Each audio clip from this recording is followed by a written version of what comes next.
Want to mute posts from someone on Threads app but don't know how? Hi everyone, I'm Jenny from Online Help Guide. In this video, I'll share some quick and easy steps on how to mute posts from someone on Threads app.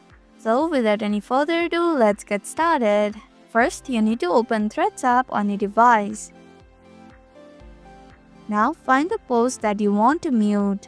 After you have found the post, tap on the three dot button which is at the top right corner of the post.